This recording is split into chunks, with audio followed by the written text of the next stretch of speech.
All right, so I'm going to begin with a little quiz to see how much you all remember from health class or have ascertained from your peers regarding nutrition. Just take a mental note in your head as to your answers to these, and we'll go over them in a minute. So true or false? It's unhealthy to skip breakfast.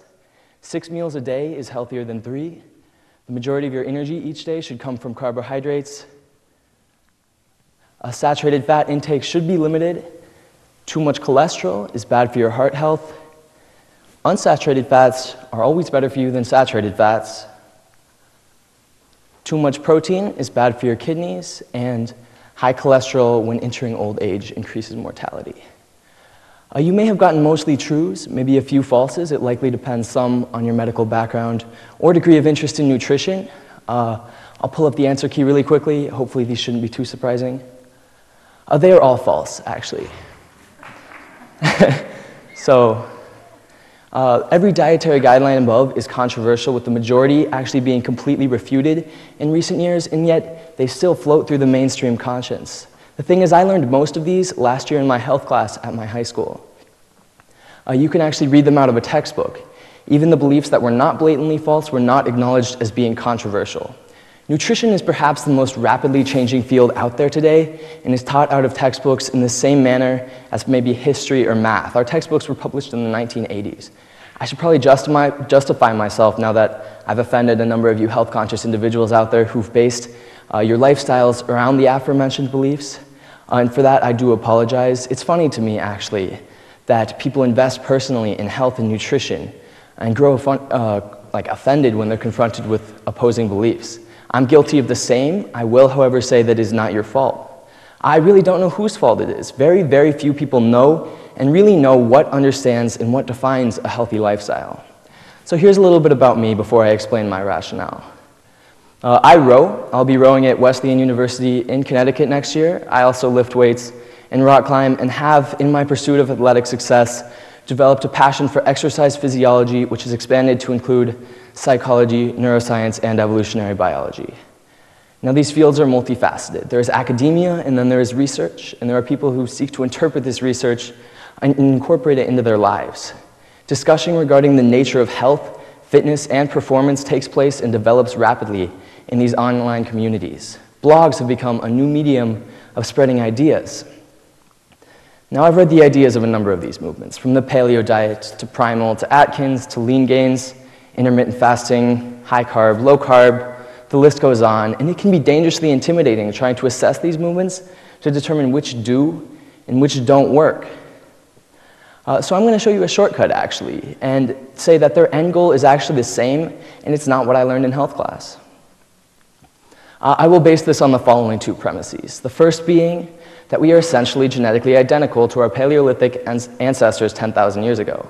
This is actually not a controversial premise. For the most part, people accept it as true. Aside from a point mutation here or there, we are essentially illiterate cavemen. The second point being that evolution over time causes the spread of genes through an environment so that they're more healthy and a species is more healthy in that particular environment so they can maintain their reproductive potential or maximize the reproductive potential. From these 2 premises, however, we can deduct the following conclusion, which is that humans are predispositioned to maintain homeostasis or health given a lifestyle that resembles that which the hunting-gathering man of 10,000 BC lived. Indeed, you've probably heard this spiel before from your friend who preaches the paleo diet and tries to feed you bacon, kale, and avocados every time you go to his or her house. And this conclusion does have some issues. There's the conclusion, and this is a box, which I will come to in a minute.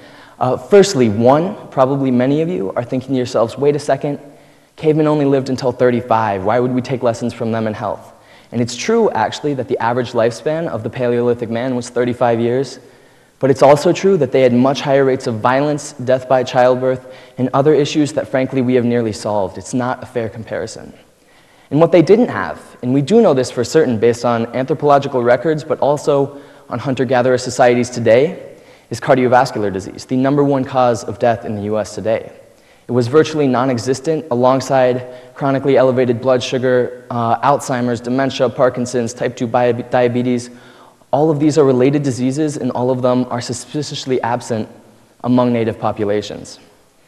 Even those, such as the Inuits that eat nearly entirely meat, have very low rates of cardiovascular disease. Something doesn't line up. Here's the second issue with this claim that I know is floating through the heads of one or more members of this audience right now, which is that what about variation? Humans evolved in such a range of conditions that how can we possibly seek to establish an ideal for health based on so many different environments? Well, here's the thing. It doesn't matter what exact life caveman Grog lived in prehistoric Europe versus prehistoric Australia. This is where the box comes in. Let's call the inside of this box Paleolithic life. We don't need to know individual points in the box, individual lives or lifestyles. This is where people get hung up on ideals, on small details that are in truth irrelevant, like not eating carbs at night, or the antioxidant fat, for example, goji berries making you lean. No, what's essential is the bigger picture, which is that we want to be in the box, and that the box has walls, and that we know roughly what they are. Modern departures from Paleolithic life, such as excessive consumption of corn product, hydrogenated vegetable oils, these are obviously outside the box, and most people know this. Interestingly, though, in our quest for public understanding of health, many ideas have spread that remove things from the box that are perfectly healthy. For example, we know actually that Paleolithic humans didn't eat all the time. Food was not regularly available. Today we have a word for this. It's called fasting, when you refrain from food, and there's a stigma against it in our culture.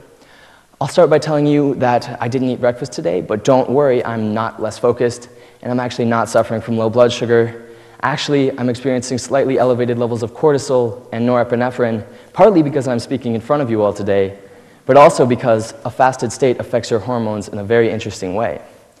Now, many people, a community who practice fasting as I do, to be precise, which involves eating in an 8-hour window every day, this is intermittent fasting, find that contrary to the public perception, regular fasting improves focus and perception, which makes sense, actually. It's a subjective thing, but I would invite any of you to try it. It is definitely mind-altering. It changes the way you perceive your environment. Contrary to what many believe, that refraining from regular eating decreases metabolism, and that you should eat 6 meals a day to maintain it, resting energy expenditure actually increases by around 5% during short fasts as a result of increases in norepinephrine, which is what most people know as adrenaline. The plate represents fasting in the box. We're putting it in the box. There we go. I missed that. And then this study documents this, saying that resting energy expenditure increases corollary to the increase in norepinephrine. Norepinephrine raises heart rate and blood pressure and effectively puts the body in a slight state of stress, which makes sense, actually, because you're undergoing an adaptive pressure to find food. But what many people have forgotten within this context is that stress in small doses is great for you. Exercise, for example, is a slight form of stress. Red wine, a glass of red wine a night. Broccoli is largely good for you because it contains small traces of a toxin. It's all the same principle. Additionally, there are also cardiovascular benefits to fasting, potentially. And in this study, among men studied, intermittent fasting has a beneficial effect on cardiovascular health and is easier to adhere to compared to traditional calorie restriction. Beyond that, there are potential neurocognitive benefits, which is where it gets really interesting, in that fasting releases brain-derived neurotrophic factor, a protein that's well known to combat Alzheimer's, dementia, and cognitive decline. Interestingly enough, this is the same mechanism through which aerobic exercise benefits brain health, which I will touch on more later. So let's return to this box for a minute. All this is saying is that as a society, we may have jumped the gun a little bit in demonizing refraining from food. It is a natural behavior, and as such, it is clear that it's in the box of natural and healthy behaviors. Now, while we're on the topic of cognitive decline, I'd like to use this modeling of the Paleolithic diet to put 2 more things in the box, both of which, according to the health class I took last spring, are arch enemies of cardiovascular health. Saturated fat and cholesterol. We know the Paleolithic man ate meat, and we know that they ate fat. We know they ate the good bits. So there, the pig can represent saturated fat and cholesterol. The above conclusion, right here, states clearly that saturated fat intake is not associated with cardiovascular disease, and that actually replacing saturated fat in your diet with carbohydrates increases cardiovascular risk. It sounds counterintuitive, and it's definitely not what I learned in health class last year. Now let's try this one. Other countries, other developed nations actually, do not include cholesterol as a dietary guideline. Dietary cholesterol is not correlated with coronary heart disease. So few people know this. And here it gets even more interesting, which is that cholesterol is actually associated with late life cognitive function, meaning that higher cholesterol after the age of 50 is associated with decreased risk of Alzheimer's, dementia, etc. I don't have time to broach further studies regarding this, but it is well established at this point that cholesterol, high blood cholesterol helps prevent Alzheimer's, dementia, and Parkinson's. And this makes sense as cholesterol is a building block of nervous tissue, actually. Your brain is quite literally made of it, as well as water and a number of other things. Myelin, the material that coats and facilitates interaction, neurons actually, and facilitates interactions between them, is quite literally made of fat.